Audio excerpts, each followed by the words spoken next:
waiting for that. They're just waiting for this to roll over. Oh, it looks bad, looks bad, looks bad. But actually, it's building itself up for a bigger move. Right? I could see that type of price action starting to develop over the next several weeks. But first and foremost, Bitcoin will dictate what's happening here. So keep an eye on Bitcoin. Ethereum has had, I don't know, I wouldn't call this a bottom yet for Ethereum. I did mention on Sunday how I thought that Ethereum needed to go lower, and it did. And I thought it might come down into this area. I don't know where I laid that out. Yeah, here's the volume profile. So the old value area low from the high to the low has been hit. But Ethereum now has, since there's been much more price action developed, Ethereum really has this full distribution all the way over here. The value area is from top to bottom there.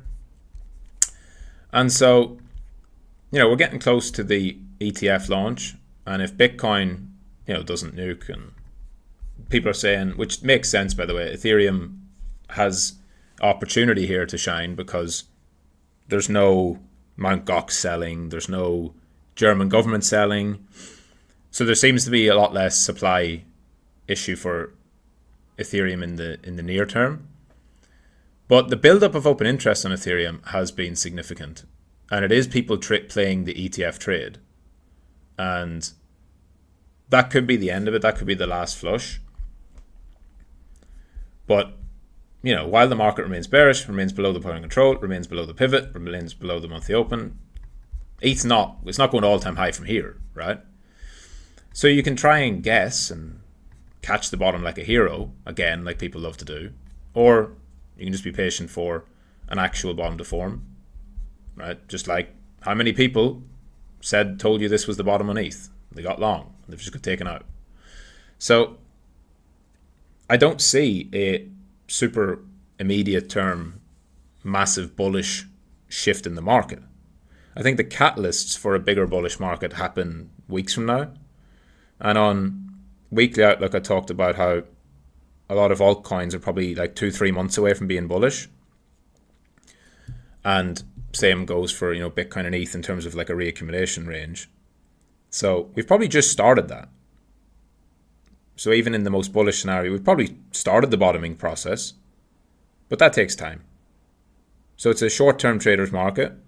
I would lean, at least on BTC, in the short term. Like I do lean more towards long, only from a perspective of, I think that people who are shorting into this will probably get blown out at least one more time. But again, I've laid those paths out already, and the ones you want to be watching for, I think they're over here. And so that's where I would watch and see how Bitcoin moves. The next couple of days of Bitcoin movement will be informative in terms of what to expect from the market as a whole. I think going back towards 58k in the next day or two is a sign of weakness at that level, and it probably goes lower. And that's it. GM. See you later on the live stream, 4 p.m. UTC.